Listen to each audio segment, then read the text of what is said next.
pertama, jelaskan definisi dakwah menurut pandangan ulama klasik dan ulama kontemporer.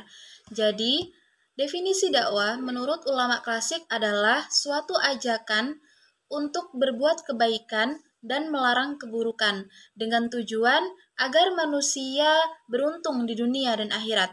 Sedangkan definisi dakwah menurut ulama kontemporer adalah sebuah proses mengajak manusia untuk lebih memahami dan mengamalkan ajaran Islam di dalam konteks kehidupan yang modern. Yang kedua, bagaimana pendekatan dakwah dalam masyarakat multikultural dan berikan contoh kasusnya. Pendekatan dakwah di dalam masyarakat multikultural menuntut kita untuk lebih paham mengenai keragaman budaya, agama, dan juga keyakinan. Tujuannya adalah supaya kita bisa menyampaikan pesan Islam dengan cara menghormati perbedaan, membangun dialog, dan menciptakan harmoni sosial. Contoh kasus yang bisa kita ambil adalah ketika kita berdakwah di kampung multietnis dengan situasi kampung yang memiliki berbagai suku dan agama. Apa yang bisa kita lakukan? Yang pertama, kita bisa berdialog antar agama. Yang kedua, kita bisa melakukan kegiatan sosial bersama. Yang ketiga, kita juga bisa mengadakan pendidikan agama yang inklusif untuk semua kalangan tanpa membedakan agama. Maka dengan cara tersebut, akan terjalin hubungan antar warga yang harmonis dan toleransi agama meningkat.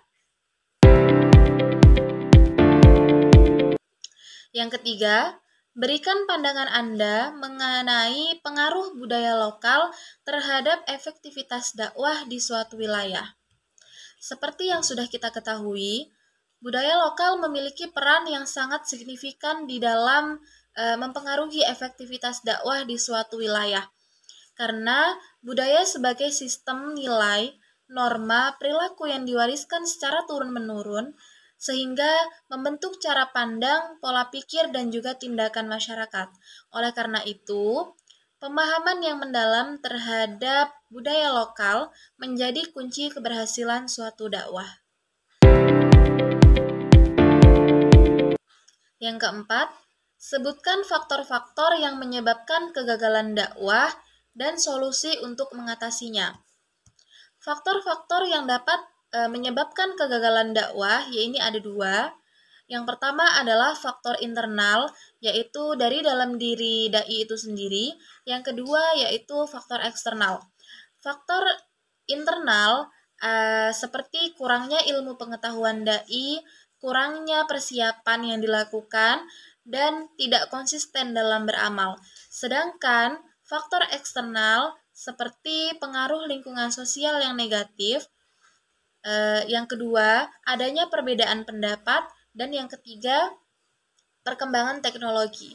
Solusi yang dapat kita lakukan adalah yang pertama dengan cara meningkatkan kualitas diri dai, dengan cara belajar, menanamkan akhlak yang lebih baik, menjaga konsistensi, dan juga belajar untuk komunikasi yang efektif.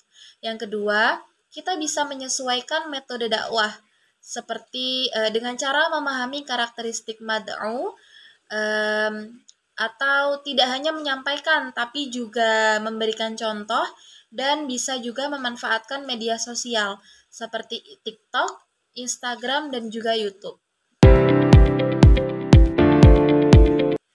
Yang kelima, bagaimana peran dakwah dalam menghadapi isu-isu global seperti Islamofobia dan juga sekularisme.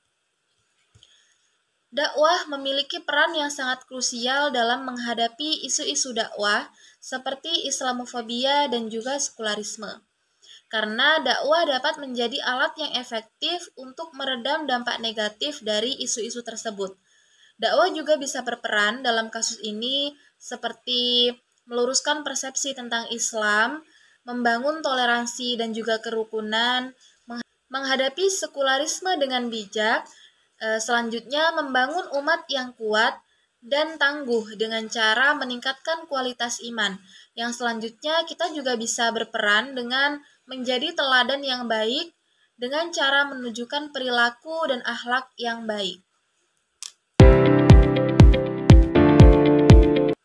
Yang terakhir, jelaskan pendekatan dakwah terhadap generasi milenial dan Gen Z di era teknologi. Pendekatan dakwah yang efektif untuk generasi milenial dan Gen Z adalah dengan cara memanfaatkan teknologi seperti media sosial, Instagram, YouTube, ataupun TikTok. Bisa juga dengan podcast. Yang kedua, dengan menggunakan bahasa yang sederhana dan yang relevan. Yang ketiga, berdakwah dengan cara membuat konten yang menarik. Yang keempat, fokus pada masalah aktual dan bisa juga dengan dihubungkan dengan isu-isu sosial.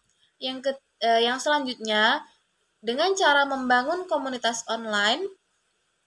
Yang selanjutnya, dengan cara berkolaborasi dengan influencer-influencer dakwah. Dan yang terakhir, dengan cara menciptakan kegiatan offline yang menarik.